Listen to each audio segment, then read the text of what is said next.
Welcome, ladies and gentlemen, to the next video from the Military Flashpoint team. The Eastern European border is once again heating up. Zapad 2025, jointly organized by Belarus and Russia, is taking place from September 12 to 16 on Belarusian territory.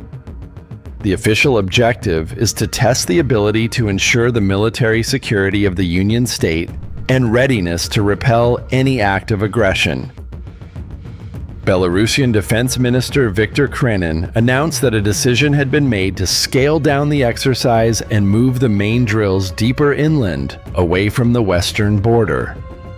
Valery Ravenko, head of the Belarusian International Military Cooperation Department and Assistant Defense Minister, explained that the updated plan would reduce the number of troops participating by nearly half. Nevertheless, this adjustment has not eased the concerns of neighboring countries. Poland acted immediately. Warsaw deployed 40,000 troops near its eastern border, a clear signal of heightened vigilance. TVP World noted that this move had been anticipated since Russia and Belarus simultaneously launched a series of drills starting September 12th, many of them taking place right along the Polish border. Tensions rose further after the September 10th incident, when Polish and Dutch warplanes shot down a Russian drone. NATO's monitoring of the exercises and responses has therefore intensified. Polish Deputy Defense Minister Cezary Tomczyk told Polsat News that Poland had been preparing for Zapad 2025 for months. He added, "The Polish army has conducted exercises involving more than 30,000 Polish troops as well as NATO forces to ensure an appropriate response. Remember that Zapad 2025 is an offensive exercise." In addition to deploying troops, Poland also announced the complete closure of its border with Belarus starting at midnight Thursday to Friday. One road checkpoint and 2 railway checkpoints would be shut down. Polish Prime Minister Donald Tusk explained that this decision serves security interests, as Zapad 2025 would reach its peak phase on Friday. He also emphasized another reason. Belarus had just arrested a Polish citizen on espionage charges. The reopening date of the border has not been determined. Polish Interior and Administration Minister Marcin Kierwiński made it clear that the reopening would not be tied to the end of the exercise. According to him, the broader concern lies in potential provocations. Kierwiński pledged that the government would never close the border, even for a single day in vain. Minsk reacted immediately. Polish chargé d'affaires Krzysztof Panek was summoned to the Belarusian Foreign Ministry and handed a note of protest. Belarus called Poland's decision unlawful and groundless, accusing Warsaw of trying to cover up its own actions. This position was also conveyed to the EU chargé d'affaires in Minsk, Stefan Kozłowski, who stated that Poland's actions would be assessed based on the proportionality of the measures taken and the actual level of threat. Meanwhile, Ukraine is closely watching. President Volodymyr Zelensky warned that Zapad could be nothing more than a cover for a military campaign aimed further west. Some NATO allies view the situation differently. Lithuania pointed out that this year's scale is much smaller than Zapad 2021, with only about 30,000 troops involved. Latvia chose a proactive defense approach.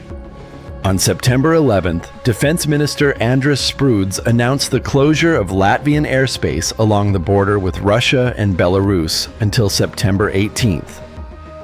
The reason? At least 19 Russian drones had entered Polish airspace that week.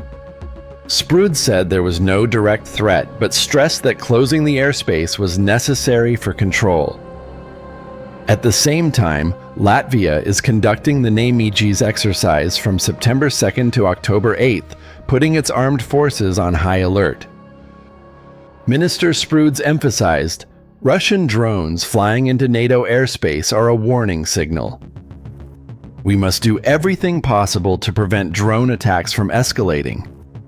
Closing Latvian airspace will allow us to fully control this area, easily detect unauthorized flying objects, and give NATO fighter jets more space for air policing missions over the Baltics alongside our air defense forces. He added that this is also an opportunity to test the acoustic airspace monitoring system, conduct UAV simulation exercises, train countermeasures, and deploy additional mobile units. In just a few days, the entire Eastern European frontier has become a pressure zone of defensive calculations, where every decision from Warsaw, Minsk, or Riga instantly triggers chain reactions for NATO and the wider region. Poland has consistently been one of the fastest and strongest responders to any Russian or Belarusian military move. This reflects not only its current security stance, but also its history, geopolitics, and long-term strategic choices. First, geography places Poland at NATO's front line in Eastern Europe. With more than 400 kilometers of border with Belarus and around 200 kilometers with Russia's Kaliningrad exclave, Poland directly borders Moscow and Minsk's strategic space. This makes Poland a gateway between East and West, where any military event in the area directly impacts Warsaw's security calculations. International think tanks such as the EU Institute for Security Studies, EUISS, have noted that Poland cannot remain passive when large-scale exercises occur near its border.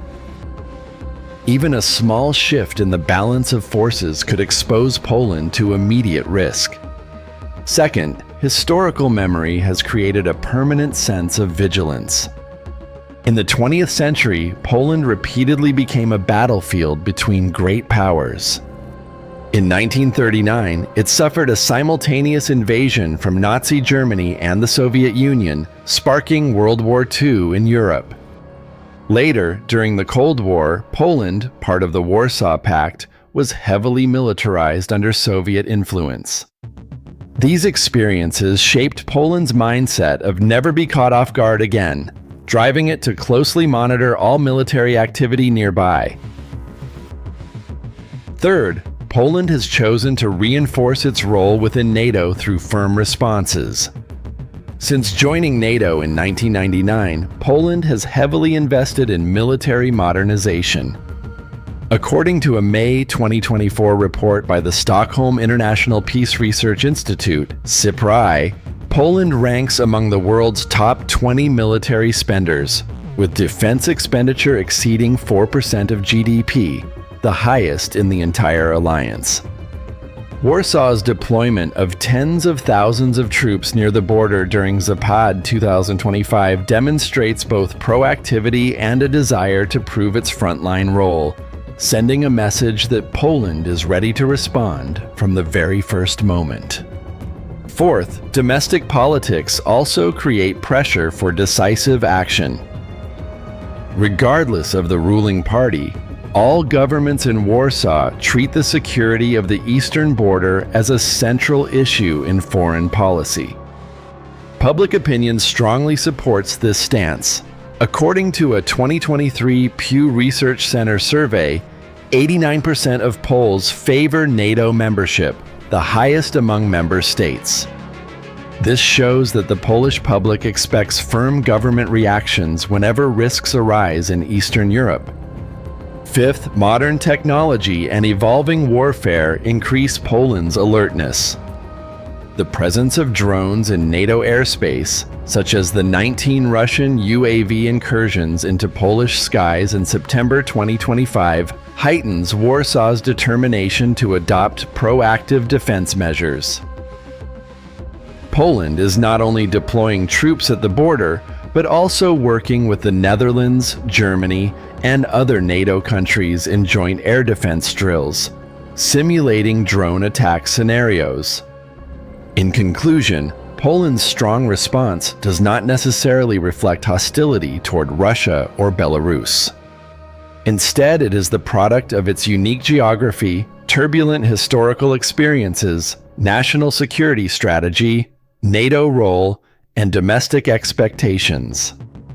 In this context, Warsaw has chosen a hardline approach both to safeguard its borders and to affirm its position as a Western shield in Eastern Europe.